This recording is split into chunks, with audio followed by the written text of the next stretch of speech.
Selected Tales of a Dublin Doctor.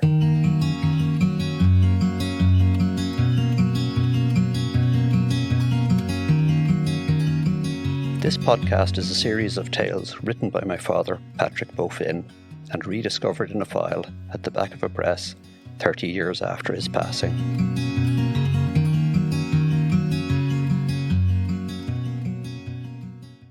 The Rose Tattoo.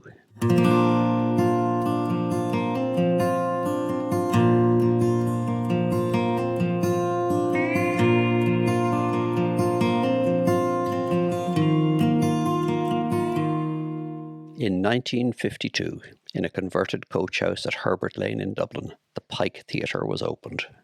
It was small, seating less than 60 people and with standing room for about 15.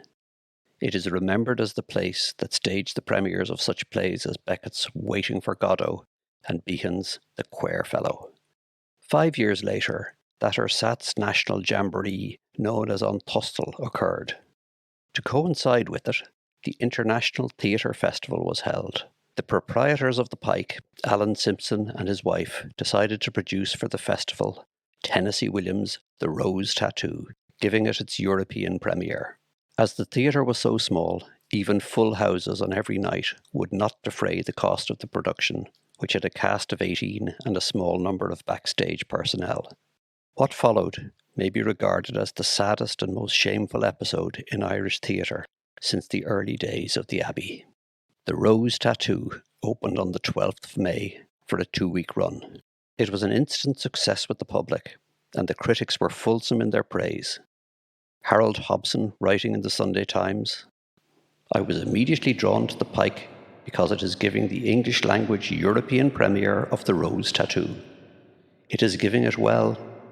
We were hit where we are most susceptible, by the heat, the squalor, the strident passions and emotions that scream in the Tennessee Williams story of the fat and blousy Sicilian immigrant into America who is swept off her shambling feet by a truck driver with the body of an Apollo and the head of a clown, who tattoos a rose on his chest to arouse her with memories of her dead husband. This is a distinguished production, directed with outstanding discrimination by Alan Simpson."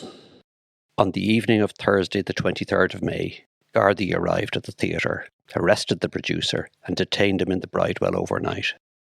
On the following morning in the Dublin District Court, he was charged, under common law, with producing for gain an indecent and profane performance. He was remanded on bail. On that Friday evening, the curtain rose again, but the drama had transferred for the night to the little lane outside the theatre, where about 200 people had gathered. They were from all walks of life. I recognised 2 doctors, 3 lawyers, many actors and others. It was initially a quiet gathering of people, not used to protesting or parading, a meeting without a focus.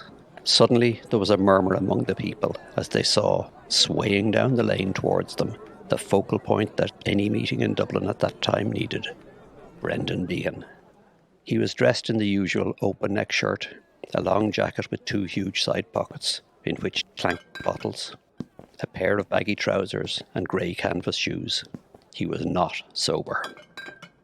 At a distance of about 30 yards, he raised his hands aloft, and like a great teacher, he traced the history of the theatre and its various vicissitudes in Dublin.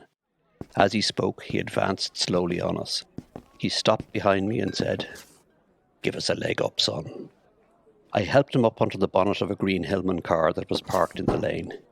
He stood with feet apart. To support him, I grasped his left leg below the knee with my left hand and the back of his thigh with my right.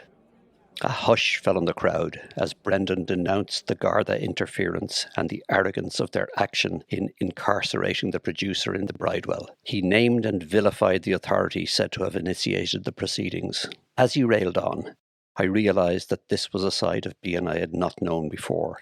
His writings were accepted worldwide. His reputation as a drinker and a maker of disturbances was well known. But here was another facet.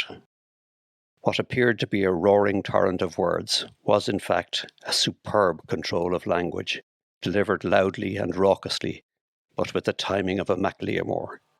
Straining to support him as he raised the crowd to a fever of resentment, I thought, what could he have been under different circumstances?